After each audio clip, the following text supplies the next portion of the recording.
Hello students, I am Praful Shandilya. हम current affairs की study करेंगे 14 जून 22 आज की डेट में। इसमें हम एक टॉपिक पहला देखते हैं, वर्ल्ड ब्लड डोनर डे। आज के दिन को हम वर्ल्ड ब्लड डोनर डे के रूप में मनाते हैं, विश्व रक्तदाता दिवस के रूप में, जिसको हम बोलेंगे WBDT। ठीक है, ये डेट जो है पहली बार ऑब्जर्व की गई थी, ये डे को फर्स्ट इन 2004 में पहली बार किसके द्वारा? WHO के द्वारा, वर्ल्ड हेल्थ ऑर्गेनाइजेशन। और इस साल इसका जो होस्टिंग नेशन है, जो मेजबानी करने वाला देश है, वो कौन सा इस साल के लिए? मैक्सिको है। और जिसमें जहां ग्लोबल इवेंट होगा नेशनल ब्लड सेंटर के द्वारा मैक्सिको सिटी में, मैक्सिको सिटी उसका कैपिटल है। और इसका जो उद्देश्य है इस दिवस को ऑब्जर्व करने का, मनाने का क्या पर्पस है? ये पर्पस है सेफ ब्लड डोनेशन अवेयरनेस, सुरक्षित रक्तदान के प्रति जागरूकता लोगों में जाए और प्रोत्साहन करे लोगों को ज्यादा से ज्यादा रक्तदान करने के लिए, ताकि हम जीवन की रक्षा कर सकें। और इस साल का इसका थीम क्या रखा गया है? 2022 का रक्तदान एकजुटता का काम है, प्रयास में शामिल हों और जीवन बचाएं। इंग्लिश में ये थीम है, donating blood is an act of solidarity, join the effort and save life. India, Bharat की अगर हम बात करें तो भारत में क्या स्थिति है? हमारे देश को 1 करोड़ यूनिट ब्लड की जरूरत पड़ती है हर साल, लेकिन हमारे यहाँ केवल कितना है? 75 लाख यूनिट ही उपलब्ध हो पाता है। मतलब हमारे देश में 25 लाख यूनिट ब्लड का शॉर्टेज हो, जो जिससे कि हजारों लोगों की मृत्यु हो जाती है। यदि ये शॉर्टेज ना होता तो बहुत सारे लोगों की जान बचा सकते थे हम। और ये जो बर्थ एनिवर्सरी जो है, कार्ल लैंडस्टीनर के बर्थ एनिवर्सरी पर ये ऑब्जर्व किया जाता है। ये याद रखना है आपको, जो एक बड़े प्रसिद्ध फिजिशियन हुए जिन्होंने ABO ब्लड ग्रुप सिस्टम की खोज की थी। ABO आप जानते हैं, और उनको इसके लिए नोबेल प्राइज भी मिला था 1930 में मेडिसिन का। ध्यान रखेंगे, 14 जून 1868 को उनका बर्थ है वियना में, जो कि ऑस्ट्रिया की राजधानी है। इतने फैक्ट्स आप याद करिए। एक दूसरा टॉपिक हम देखते हैं करंट अफेयर्स में, सेकंड नंबर का टॉपिक देखते हैं। ये टॉपिक क्या है? सेना में भर्ती के लिए अग्निपथ योजना बनाई गई है। एक नई योजना लाई गई है, सीमित अवधि के लिए ये इसका काल रहेगा, और ये जारी किया गया है भारत सरकार के रक्षा मंत्रालय द्वारा। देश की तीनों सेना, आप तीनों सेना समझते हैं, वायुसेना, नौसेना और स्थल सेना, तीनों सेना में अग्निवीरों की भर्ती के लिए अग्निपथ योजना नाम से इसको जारी किया गया है। अग्निवीर मतलब जिन सैनिकों को इस योजना के माध्यम से भर्ती किया जाएगा उन्हें अग्निवीर कहा गया है। यह योजना 4 वर्ष के कार्यकाल के लिए होगी। 4 वर्ष के लिए ही सर्विस उनकी अवधि रहेगी, पीरियड रहेगा। और इस 4 साल में 10 सप्ताह से लेकर 6 माह तक की ट्रेनिंग भी के जो पीरियड है वो भी इसमें इंक्लूड है, शामिल है 4 साल में। ये 10वीं व 12वीं पास युवाओं के लिए है, जिनकी आयु 17 साल 6 माह से लेकर 21 वर्ष तक की होगी, उनके लिए है। इसके अंतर्गत, इस योजना के अंतर्गत PBOR रैंक से नीचे के पदों पर भर्ती होगी। PBOR रैंक जो एक रैंक है सेना में, उससे नीचे के लेवल में भर्ती की जाएगी। प्रथम वर्ष इसमें जो वेतन दिया जाएगा एनुअल है, वार्षिक वेतन 4.76 लाख है, और चौथे वर्ष के लास्ट तक, मतलब सर्विस पीरियड के समापन के आसपास 6.92 लाख रुपए दिया जाएगा एनुअल पैकेज। और सर्विस की समाप्ति पर 11.7 लाख रुपए अलग से दिया जाएगा। जब आप एक कार्यकाल पूरा कर लेंगे तो 11,70,000 रुपए और दिया जाएगा। और सर्विस की अवधि के दौरान यदि शहादत होती है तो उन अग्निवीरों के परिजनों को 1 करोड़ रुपए दिया जाएगा। और या फिर दिव्यांग या गंभीर रूप से कोई जख्मी होते हैं तो उनको 48 लाख रुपए दिया जाएगा। और इन अग्निवीरों जिनकी भी नियुक्ति होती है उसके 1/4 25% को लंबी अवधि के लिए सेवा के लिए भी चुना जाएगा, जो आगे भी सेना में अपनी सेवाएं प्रदान कर सकेंगे। और इनका 48 लाख रुपए का बीमा भी अलग से किया जाएगा। और एक चीज और है, सेवा मुक्ति के बाद इनको अग्निवीर स्किल सर्टिफिकेट नाम से सर्टिफिकेट जारी किया जाएगा, जिस सर्टिफिकेट का उपयोग वो कर सकते हैं अपने दूसरे जॉब के लिए, दूसरी नौकरी के लिए, उनको जहां प्राथमिकता दी जाएगी इस सर्टिफिकेट के आधार पर। अब और देखते हैं हम एक दूसरा टॉपिक। अगला टॉपिक हम करंट अफेयर्स में पढ़ेंगे 3rd नंबर का, राष्ट्रपति चुनाव के बारे में। राष्ट्रपति चुनाव जो कि पिछले बार 2017 सन में हुआ, अब इस साल 2022 में होने को है, अर्थात 5 साल बाद, हर 5 साल के लिए ये पोस्ट का चुनाव होता है।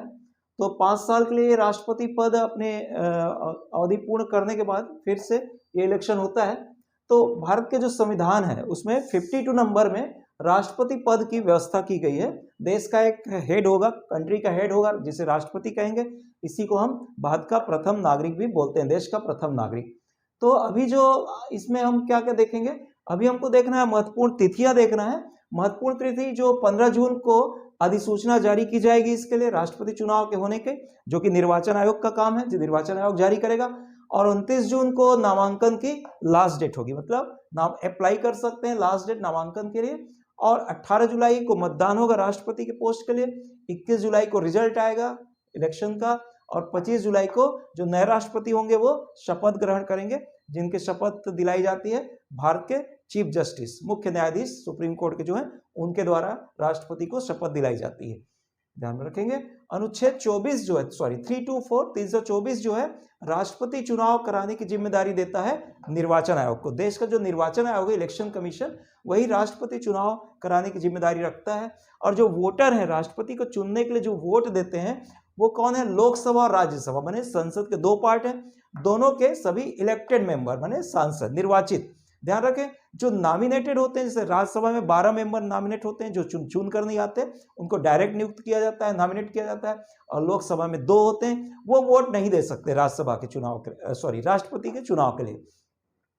और साथ में सभी राज्य व केंद्र शासित प्रदेशों के निर्वाचित विधायक, जो एमएलए होते हैं जितने भी राज्य हैं देश में, और यूनियन टेरिटरी में भी कुछ जगह जो विधानसभा है जैसे दिल्ली और पांडिचेरी, तो वहां के भी जो विधायक हैं वो सभी इसके लिए वोट देंगे, लेकिन वो भी केवल निर्वाचित होनी चाहिए। जो नॉमिनेटेड है वो नहीं होंगे। जैसे राज्य की विधानसभा में एक नॉमिनेटेड मेंबर होता है, वो वोट नहीं दे सकता। और वोट सिस्टम क्या रहेगा, बैलेट पेपर। ध्यान रखेंगे, मशीन से वोटिंग नहीं होती, बैलेट पेपर से होगी। और जो भी उम्मीदवार होगा उसको प्रेफरेंस ऑर्डर में वोटिंग होती है। ध्यान रखेंगे, राष्ट्रपति चुनाव की जो वोटिंग होती है, जैसे 4 लोग राष्ट्रपति चुनाव के लिए खड़े हुए उम्मीदवार हैं, तो हर जो सांसद और विधायक वोट देगा वो चारों को वोट देगा, लेकिन प्रेफरेंस क्रम में। एक को फर्स्ट लिख देगा जो उसको पसंद है, उसके बाद जो उसको सेकंड नंबर में पसंद है, फिर थर्ड नंबर। अगर 4 उम्मीदवार हैं, 4 लोग राष्ट्रपति चुनाव के लिए तैयारी कर रहे हैं, लड़ रहे हैं, तो वो चारों को वोट देगा प्रेफरेंस के आधार पर।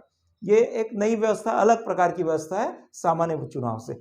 और सांसदों के लिए जो बैलेट पेपर होगा वो हरे रंग का रखा जाएगा, और विधायक एमएलए के लिए गुलाबी रंग का बैलेट पेपर, जिस पर उनको अपने पसंद के उम्मीदवार को नामांकित करना है प्रेफरेंस ऑर्डर में। और जो भी विजेता उम्मीदवार होगा उसको टोटल जो वोट है, वोट वैल्यू का आधे से अधिक वोट मिलना चाहिए, जिसे कोटा कहा जाता है, और फिर वो निर्वाचित इलेक्टेड विजयी माना जाएगा। अब वोट वैल्यू एक अलग चीज होती है, सभी सांसदों की अलग वोट वैल्यू होती है, एक सांसद की, और जितने भी सांसद है सबकी समान, वो एक जनसंख्या पर डिपेंड होती है। और सभी राज्य के अलग अलग राज्य के विधायकों की वोट वैल्यू भी अलग अलग होती है। जैसे अभी वर्तमान में, अभी की स्थिति में प्रत्येक सांसद की वोट वैल्यू 700 है, मतलब एक सांसद का वोट 700 माना जाएगा। और हर राज्य के अलग अलग विधायक की वोट वैल्यू भी अलग अलग है। जैसे यूपी की जनसंख्या सर्वाधिक है, तो यूपी के विधायक का वोट वैल्यू क्या है, 208। जबकि सिक्किम की जनसंख्या कम है, वहां के विधायक के वोट वैल्यू, एक विधायक का वोट वैल्यू 7 है। इस तरह से है, वो एक अलग सिस्टम में होता है। उस सिस्टम को अलग से बताएंगे किसी वीडियो में, लेक्चर में, कि क्या प्रक्रिया, कैसे वोटिंग होती है, वोट वैल्यू क्या है, कैसे निकालते हैं, ये सब एक अलग थ्योरेटिकल चीजें हैं, उसको हम अलग से बताएंगे। फिलहाल हम करंट अफेयर्स देख रहे हैं। वोट वैल्यू 1971 की जनगणना के आधार पर तय की गई है। ध्यान रखेंगे, 1971 में जो पॉपुलेशन सेंसस है उसके बेस में जो आज जनसंख्या थी उस समय, उसके आधार पर सभी सांसदों और विधायकों का टोटल वोट का वैल्यू रखी गई है। अभी जो वोटर बन रहे हैं टोटल, अभी जो इलेक्शन होने हैं उसमें राज्यसभा से 233 वोटर होंगे और लोकसभा के 543, क्योंकि राज्यसभा में 233 मेंबर है, लोकसभा में 543, तो ये 12 मेंबर और होते हैं राज्यसभा में जो नॉमिनेटेड है वो वोट नहीं दे सकते। लोकसभा में 2 मेंबर नॉमिनेटेड है, वो भी वोट नहीं दे सकते। और सभी राज्यों के सभी कुल विधायकों की संख्या अभी जो होनी है वो 4033 है, 4033। इस तरह से टोटल अगर लोकसभा राज्यसभा के सांसद और सभी राज्यों और यूनियन टेरिटरी केंद्र शासित देशों के एमएलए की संख्या जो हो रही है सब मिलके 4809। तो अभी के जो इलेक्शन होंगे राष्ट्रपति, उसमें 4809 4809 जो एमएलए और एमपीस वोट में भाग लेंगे, वोट देंगे अपने अपने पसंद के उम्मीदवार को। और इस तरह से वो राष्ट्रपति चुनाव की प्रक्रिया संपन्न होगी और 25 जुलाई को राष्ट्रपति जो भी नए आएंगे वो शपथ लेंगे।